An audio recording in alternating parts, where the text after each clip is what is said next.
Hello friends, welcome to Dezinlife.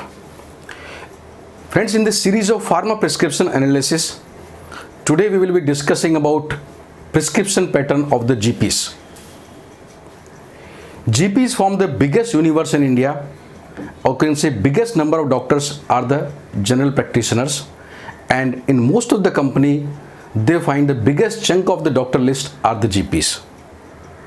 So before moving forward, we must thank to SMSRC for their data support. Without that, this analysis was not possible. So thank you for them.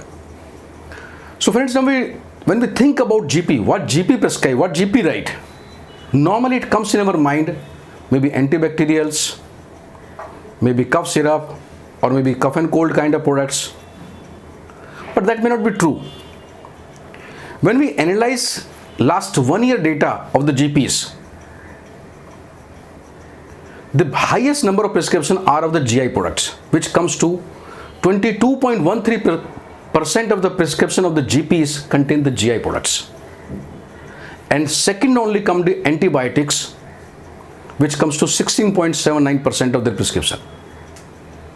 Third is the pain reliever, or we can say ortho product, which comes to 15.69%, and then only come the fourth, which we think too much about, is cough and cold kind of product, that is only 6.9%. So there is some surprises are there how the GP prescription pattern is there. When we overall look at, say, Indian pharma industry, out of total prescription, GP alone percentage contribution 32.77%, or say practically 1/3 of the prescription comes from the GP. And these prescriptions are growing at the rate of 1.87% against the IPM, or total pharma industry prescription growth of 1.90%. Now when I saying the 1/3 of prescription coming from the GP, it again, because it's a GP universe is much bigger as compared to specialist, and our numbers are coming out, our data, and that all there can be some variability. What sample size we have and how many GPs and what is the universe number of GP, what is the ratio there. But broadly we can conclude the very high number of prescription in the market comes from the GP, when our data, means SMSRC data, shows almost 1/3 prescription, that is 32.77% come from the GPs. So question comes, when these 3-4 specialty, whether antibiotic, GI product, or pain relievers, or cough and colds are this much, what else GP write? When look at their prescription, GP prescribe for cardiac product also, diabetic also, gastro also, respiratory also, even CNS also. Now when we compare the prescription of GP for, say, cardiac product or diabetic product, and the prescription of cardiologist or diabetologist or CNS specialist for that segment, one difference will remain, and the difference is that specialist prescription will have high longevity, more values, and there can be difference in the sample size also. So we'll be talking about numbers here, where we can look at, say, what size of the prescription comes. But again, when you go for business planning, you have to look at, say, what is the longevity of prescription of a specialist and what is the GP, which may not be so much, and the value also. But having said so, when you look at purely numbers, last 1 year, how the prescription has come. First of all, let us talk about cardiac products. GP prescription of cardiac products in last 1 year is 1,01,000. Against the cardiologist has prescribed the cardiac products 1,12,000, which means not much of the difference. So if you look at, say, number of prescription prescribed by the cardiologist of cardiac products and number of products or number of prescription prescribed by GP of the cardiac products are not much difference, or you can only say 10% higher in case of the cardiologist. So huge number of cardiac product prescription, being antihypertensive or other ailment, are being written by the GPs. Similar when we look at, say, diabetic product, and along with diabetic we say club the obesity products, their prescription of GP in last 1 year has come 50,000, while the diabetologist has prescribed these products, or you can say diabetic product, only 42,000 prescription, which means GP prescription in last 1 year is more than the diabetologist prescription of the diabetic products.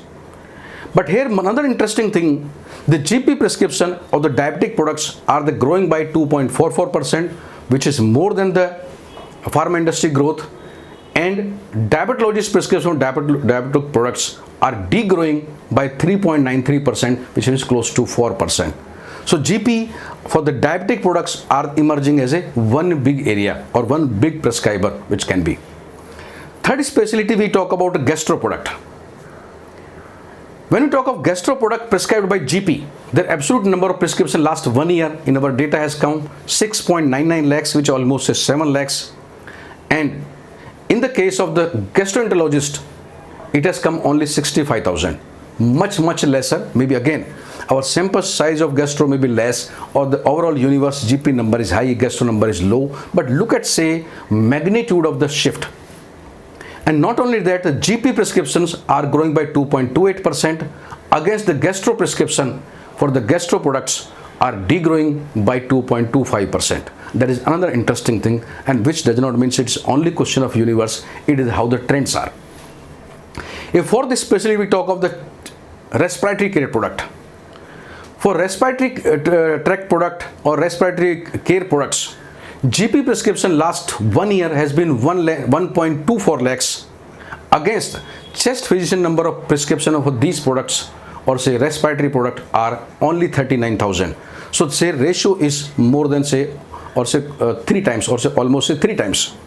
And another interesting fact here also is GP prescription of respiratory product are growing by 2.38% as compared to chest physician prescription for the respiratory products are only 0.93. So again, it is not the question of universe. It is when you look at say trend also, it's a more shifting towards the GP based on the last 1 year the data. And then our fifth segment is CNS product. When I say CNS, this includes neurologists, neurosurgeons as well as psychiatrists. For these products, GP number of prescription last 1 year has been 80,000 against neurologist, neurosurgeon and psychiatrist number of prescription 1.45 lakhs. It is definitely more, and the growth rate also of the specialists are also more. So GP, but look at say number point of view, GP is also written as per a sample size 80,000 prescription of the CNS product, whether it's anxiolytic, whether it's anti-migraine or so, against the specialist 1.45 lakhs. And last segment we'll talk about orthopedic or say pain relievers. In pain relievers, in last 1 year, number of prescription written by the GP are 4.96 lakhs, which is close to say 5 lakhs as compared to ortho or pain relievers prescribed by the orthopedicians are only 1.55 lakhs. And when we compare the growth also, GP prescription here are growing by 3.01% against the orthopedic prescription growing only by 2.70%. So if you look at say GP, it's not only question of prescribing antibiotic or say pain relievers or the cough and cold. They are writing almost all the specialties, very good number of prescription, and many of them are growing better than the specialist. Now it's a individual company strategy whether to cover GP or not to cover GP, how much to promote GP, how much not to promote GP. We have to look at that. But this is what the reality is. But when we go and promote to GP the specialized product, one thing we must see that our promotion mix has to be different, or our promotion plan has to be different. Probably we have to spend more on the doing the CMEs or medical education for the GPs, because they may not be knowing this much of these specialty product, particular cardiac, diabetic or even CNS, but they are the prescribing, whether we are promoting or somebody else are promoting. But I can ensure say in the case of GP, the ROI will be better. Overall spread in the availability will be better, which is good for any company. Their prescriptions are available on more number of counters, and this otherwise strengthen the brand also. So friends, I would like to conclude. Again, it is company to company different decision what you take depending on your strategy, depending on your long-term plans. But when the technology is available, when the data is available, when the expert advice is available, let us take an informed decision. Let us make a customized strategy for your company for short term also and long term also, and take help of the tools or data or advice available. So friends, I hope this data or this analysis will be useful to you for planning for your coming year strategy for your company or your division. Thank you very much for watching us today. Thank you, friends.